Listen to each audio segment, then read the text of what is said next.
For regular videos on ancient cultures and forgotten civilizations, please subscribe. Tombs are one of the best sources of information about ancient history and archaeology. They not only tell us about the life or lives of the buried and what they might have deemed most important in their lifetime, but they are a window into the time and place that they lived. We have learned so much from tombs, and that has a lot to do with the fact that tombs, because they are often underground, are more likely to have survived until now than ancient cities. So today I want to share with you what I think are the best tombs we have discovered so far. And please note that by best, I do not mean the tombs of the best people. I mean the tomb itself is the best. And for me, that would be the tombs that have left the most behind for us to learn. Yeah, treasures are spectacular, but to a historian like me, information is the real treasure. Number 10, Anak Tomb number 3. Discovered in 1949 and located in South Hwanghae, North Korea, Anak Tomb 3 is the final resting place of Dong Shou, a general from Liaodong, China. The tomb is part of the complex of Goguryeo tombs. Dong Shou's tomb is in the shape of a square pyramid at 108 feet by 98 feet with a 20-foot high ceiling. His tomb was built above ground and then covered in dirt. The tomb was discovered only after looters had stolen many items from its interior. The holes they dug probably alerted the archaeologists about the site.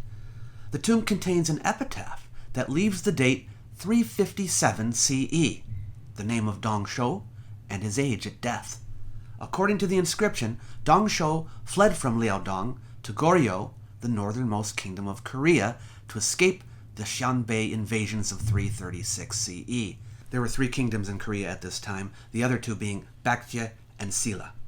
The Goryeo kingdom, which is where we get the name Korea from, was highly influential in Chinese affairs and in the affairs of the other 2 kingdoms of Korea. Inside the tomb are depictions of Miano, or demon masks, as well as cataphract horsemen. The Dong Shou tomb is important for a few reasons. The first being that it is the earliest known Goryeo mural tomb discovered. The second is that its use of various decorative lotus patterns may be the earliest supplemental evidence of Buddhism's spread to Korea. Despite the name Dong Shou written inside, archaeologists still argue over the rightful owner of the tomb.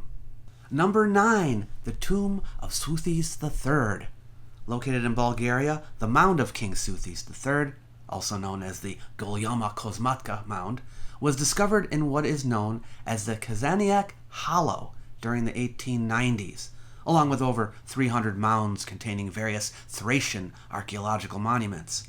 Archaeological research in the area increased dramatically in the 1940s and 50s, but a formal excavation and the discovery of King Soothes' tomb only happened in 2004. The tomb is a 3-room chamber rich in grave goods, with the 3rd chamber resembling a sarcophagus and carved into a single granite block with a funeral bed in the center. King Soothes' tomb was fully preserved and contained a gold-wreathed crown, a gold kilikase, that's a cup, golden horse halters, an iron sword, and bronze greaves. The reason we know the tomb belonged to Soothes is because a bronze helmet, a silver jug, and a silver cup, and 4 coins, found at the entrance to the tomb, carry the name of Soothes. The tomb was originally a temple, possibly used for Orphic rites, in the 5th century BCE. In the 4th century BCE, the temple was renovated, adding a new facade and converting the 3rd room from a bedchamber to a tomb. And then around 300 BCE, King Soothes died and was laid to rest in the complex. Amphoras filled with wine were left for his use in the afterlife, and a horse was sacrificed in the first of the 3 chambers. After the funeral, the entrance to the chambers was walled off and a wooden roof was set on fire. This fire filled the first corridor with stones and soil and locked King Soothes III in and everyone else out. King Soothes' tomb and all the Thracian sites on the King's Necropolis in Bulgaria provide deep insight into the lives of Thracian royalty during the time when people like Alexander the Great and Cassander, a contemporary of King Soothes, were in their prime. Number 8, the tomb of Emperor Nintoku, or the Mozu tombs. Located in Sakai, Osaka Prefecture, are a group of megalithic tombs known as the Mozu tombs. They're said to be the final resting place of the 16th Emperor of Japan, known as the Saint Emperor Nintoku. Emperor Nintoku apparently was born in 290 CE and died in 399, living to be 109 years old, they say. However, much of what we know about Emperor Nintoku today comes from legendary sources, which are full of fantastic tales, and some of them have historical facts mixed in, but sometimes it's hard to separate the two out. In fact, we don't know for certain if he was buried at the site of the Mozu tombs, as there are over 100 different grave sites. In Japan, there are over 20,000 tombs in this style, known as kofun, which are mounds of earth that are erected over the graves of the ruling Japanese figures. What makes kofun so interesting are their shape. They come in many forms, with the smaller kofuns being round or square, and the larger ones in the distinct form of a keyhole. The larger kofun often include a moat and fortifications and can measure up to 2,760 feet in total length. Grave goods found here include arrowheads, swords, and the tips of spades and hoes. The Daisenryo kofun, or Nintoko tomb, has been designated as a UNESCO World Heritage Site since 2019 and is an important cultural symbol for the people of Japan. Number 7, the tombs of Nakshe Rostam. Located in Iran, about 7.5 miles northwest of the ancient city of Persepolis, famously burned by Alexander the Great, are the tombs at Nakshe Rostam, also known as Nupistash. These tombs likely housed 4 great Achaemenid kings: Darius the Great, his successors Xerxes, Artaxerxes, and Darius II. The greatest Achaemenid king, Cyrus the Great, is not buried here but at Pasargadae, which was the Achaemenid capital before Darius the Great moved it to Persepolis. These tombs are carved high up on the face of a mountain known as the Hussein Ku and were closed after burial, likely to deter grave robbers. But this didn't stop Alexander the Great, who smashed the doors and looted the tombs. These tombs are massive and could have interred between 3 and 9 individuals, all with sarcophagi. Because the tombs are so large and prominent on the Hussein Ku, it is unclear when they were discovered. But in 1923, we know that a German archaeologist named Ernst Herzfeld made casts of Darius's autobiography, and formal excavations were undertaken between 1936 and 1939 by the Oriental Institute of the University of Chicago, which was led by Erich Schmidt. Why I have it on the list is because the tomb of Darius the Great has an autobiography on its exterior, which details the king's accomplishments and the breadth of his empire during his reign. These tombs give real gravitas to the power of the Achaemenid Empire and help supplement our understanding of their demise. Number 6, the tomb of Pakal the Great. In 1949, Mexican archaeologist Alberto Ruz Luilier began investigating the ruined Maya city of Palenque. He found a stairway leading deep into a temple, the Temple of Inscriptions, and by removing rocks and debris, he was able to follow the passage downward. In 1952, he reached the end and found a magnificent tomb, the tomb of Pakal the Great. Pakal had died in 683 CE after ruling for 70 years. Many treasures and important works of art were discovered in the tomb, but it was the sarcophagus that was the real eye-opener. The lid is a fabulous work of art, probably one of the most important archaeological finds of all time. It depicts Pakal being reborn as a god, and has been instrumental in our understanding of how the ancient Maya viewed death and rebirth. The glyphs on the lid have helped scholars to pinpoint dates and events and to understand family relationships in Pakal's dynasty. Number 5, the tombs of Aigai in modern-day Virginia. Aigai, the first capital of the Kingdom of Macedon, is home to over 500 tumuli, with the oldest dating back to the 11th century BCE, and the most notable tombs being attributed to King Philip II, the father of Alexander the Great and conqueror of Greece. Tomb 2 depicts the rape of Persephone and contains 2 golden lamakes, which held cremated human remains, along with a cuirass, a helmet, and a shield. Even with Scythian women, it's known that Philip II did ally with a Danube region Scythian king, but no mention of a bride exists. The site of Aigai itself includes a monumental palace, an urban center, a theater, the sanctuaries of Euclea, city walls, and of course, the royal necropolis. The tombs at Vergina still leave much to be discovered, and even more to be proven. Number 4, the tomb of Xinjui, also known as Lady Dai or the Marquise of Dai. The tomb of Xinjui was discovered in 1968 in Mawangdui, Changsha, Hunan, China. Construction workers who were digging an air raid shelter for a hospital discovered the tomb, along with the tombs of her husband, Li Zhang, who was the chancellor of the Changsha kingdom during the era of the Western Han dynasty, that's 206 BCE to 9 CE, and another tomb that may have been for her son.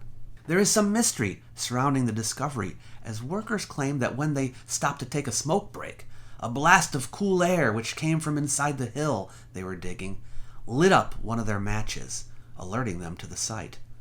Employing the help of over 1,500 local high school students, excavation of the site began in January of 1972. The body of Lady Dai was wrapped in 20 layers of clothing, all bound with silk ribbons and placed between 4 rectangular pine boxes, each encasing the other. Lady Dai's body is considered the best preserved mummy we know of. Her tomb was filled with an unknown acidic liquid which kept her skin from deteriorating, and preserved her muscles, which were still flexible upon her discovery. Also, unlike many Egyptian mummies, all her organs and blood vessels were intact, so much so that researchers were able to figure out her blood type, which happened to be type A. She had hair as well as a wig, and her eyelashes and nose hairs were intact as well. Burial goods found at the site included over 100 silk clothes, 182 different lacquerware pieces, 28 books on medicine, astronomy, and spirituality, makeup, toiletries, and 162 wooden figurines which represented servants. Number 3, the royal tombs of Ur. Between 1922 and 1934, archaeologist Leonard Woolley excavated the site of the ancient Mesopotamian city of Ur. He made many great discoveries there, including a huge cemetery. Among the 1,800 graves he found, there were 16 tombs that were very special. These were not just simple pits, but stone tombs, often with several rooms. He called them the royal tombs. There were many bodies buried in the graves surrounded by fabulous artifacts. Extravagant jewelry of gold, lapis lazuli and carnelian, cups of gold and silver, bowls of alabaster, and objects of art and culture like pictures, cylinder seals, and musical instruments. One tomb possibly belonged to the Queen Puabi. Her title and name are written in cuneiform on a cylinder seal found close to her body. What was found here shed considerable light on the society of the ancient Sumerians. Number 2, the tomb of Qin Shi Huangdi, the first emperor of China. Located in the Lintong district of Xi'an, Shanxi province of China, is the tomb of the first emperor, the largest Chinese tomb to date. This tomb took 38 years to construct, it is said, starting in about 246 BCE and concluding in 208, and is buried under a 250-foot tall mound of earth in the shape of a pyramid. The tomb was discovered in 1974 by Yang Jifa and his brothers, who were digging a well. Thousands of life-size terracotta warriors were found here, as I'm sure you've seen or heard before. Work here is ongoing, and there's much yet to be uncovered. According to ancient Chinese historical writings, the emperor attempted to recreate the urban plan of his capital, Xianyang, in the tomb. There were walls within walls, funerary carts made of bronze pulled by terracotta horses, palaces, and towers for over 100 other officials, crossbows prepared to protect the tomb, and rivers of mercury meant to simulate the Yangtze, Yellow River, and the Great Sea. As the story goes, the builders of this great tomb were not trusted to keep its location or contents a secret, and were entombed with the emperor upon its completion. The tomb is a UNESCO World Heritage Site. Because it's the largest preserved site in China, it's associated with an event that had universal significance, in other words, the first time China was fully unified under an emperor, and because of its exceptional technical and artistic qualities, which make it a strong symbol of Chinese culture even today. And number 1, you probably already know what I'm going to say, the tomb of Tutankhamun. Yes, arguably the most famous tomb of all time, the tomb of King Tut. It's located in the Valley of the Kings, as you may know, along the west bank of the Nile, opposite Thebes, a site with many ancient Egyptian burials. Wait, only one Egyptian tomb in this video? I realize I could have covered more Egyptian tombs because there are many that are important, but I wanted to give you tastes of discoveries from different parts of the world. Tutankhamun's tomb was discovered on the 4th of November in 1922, exactly 100 years ago, when a step at the top of the entrance was uncovered. Howard Carter and George Herbert found the antechamber on the 26th of November 1922, with tons of artifacts in various states of preservation. Partially because of water damage and because of looters, some of the items had been displaced and damaged. The process of removing all the artifacts took 10 digging seasons, with each season being only a few months each. King Tut died young, and his tomb is not as large as some of the others in the Valley of the Kings, but the artifacts found inside and the state of preservation of his tomb make it one of the most important tombs of all time. Its discovery changed the way we see ancient Egypt, and people are more likely to have seen something from his tomb than from any other. Before you go, I just want to address the ethics of archaeologists digging up tombs. Some people will certainly protest that these are desecrations and show disrespect towards the dead. I've seen and heard people say this before. So I thought I should at least explain my seeming disregard for this issue. On the contrary, I've given it a lot of consideration. I am very much against the idea of digging up tombs or graves of people whose loved ones are still around, or tombs or graves that are considered sacred to people still alive. But if the people who made these tombs and the families of the buried are long gone, then there's no one to disrespect. I don't believe in ghosts. I don't believe the dead are still alive somewhere else and are upset about their tombs being entered. I don't believe in curses. If there is no one existing to dishonor, then I don't see any difference between excavating an ancient tomb and excavating an ancient palace or temple. A mummy is an artifact. Do you think I left anything off the list that should be on here? If so, let me know in the comments below. And thank you for watching. You might like my little e-booklet, Why Ancient History Matters. It's designed to persuade people that the subject is important, even in the modern world. You might also wish to use it to help spread the word. So feel free to share it with someone you know. It's free for anyone who wants it. I've left a link in the description box below the video for you to grab a copy. Catch you later.